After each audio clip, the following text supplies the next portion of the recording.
Muy buenas a todos chicos, soy SK y en el vídeo de hoy os traigo un monitor gaming ultra wide. Antes de comenzar con este vídeo quiero dar las gracias a Banggood por habérmelo enviado y una vez dicho esto vamos con la review de este monitor Xiaomi Mi 34. Como siempre comenzaremos por la parte del unboxing, viene en una caja bastante grande con la imagen del producto. Una vez abierta esta caja nos encontraremos con las patas, las cuales me han parecido muy elegantes. El soporte, el cual incluye un pasacables y una tapa magnética para que no se vean dichos cables, y el propio monitor, además de una bolsa con toda la tornillería y manuales. El montaje de este monitor es muy sencillo. Tendremos que atornillar la pata al soporte y después encajarlo en la parte de atrás del monitor. Hecho esto, simplemente faltará quitar los plásticos y conectar el cable de alimentación y de señal, en mi caso un DisplayPort, para que esté listo para funcionar. Algo que me ha llamado la atención es que además de tener un cubrecables magnético en el soporte, también lo incluye en la parte de atrás del monitor, por lo cual el montaje quedará muy limpio.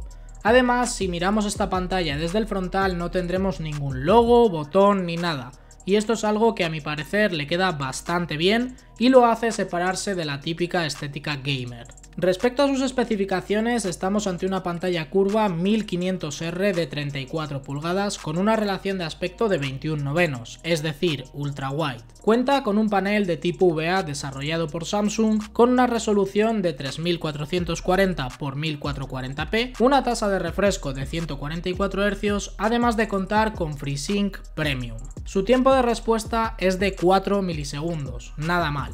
En el apartado de los colores y los ángulos de visión, tratándose de un monitor curvo, está claro que lo ideal es mirarlo de frente, pero sus ángulos de visión me han sorprendido para bien, se nota que estamos ante un panel de gran calidad. Respecto al color, cubre el 121% del rango sRGB, por lo cual se puede utilizar para edición de fotos o vídeos sin problema.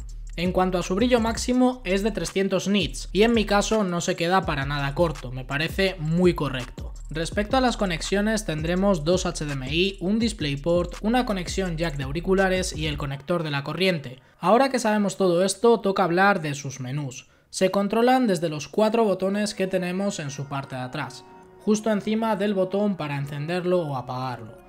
La navegación se hace un poco complicada por la posición de los botones, pero en general una vez esté configurado tampoco vamos a tener que tocar mucho más. Respecto al FreeSync, en mi caso, al utilizar una RTX 3080 de Nvidia y activar la opción de G-Sync en el panel de control, he tenido algunos parpadeos en juegos, por lo cual he terminado desactivándolo y al menos basándome en la unidad que me ha tocado a mí, desaconsejaría su uso. Ahora bien, ¿cómo es la experiencia de utilizar un monitor curvo de estas dimensiones? Pues la verdad es que salvo por esto del FreeSync estoy encantado. Los juegos se ven increíbles en ultra wide, a la hora de editar es muchísimo más cómodo que un monitor convencional y en general prefiero utilizar un único monitor ultra wide en lugar de dos monitores convencionales de 16/9. Dicho esto, vamos al apartado final, cosas buenas, cosas malas y cosas a tener en cuenta. En el apartado de las cosas buenas, su relación de aspecto, lo bien que se ve, su tamaño y el detalle de poder esconder todos los cables. En el apartado de las cosas malas, lo que ya he mencionado del tema de los parpadeos al activar FreeSync con una GPU de Nvidia. Y por último, en el apartado de las cosas a tener en cuenta,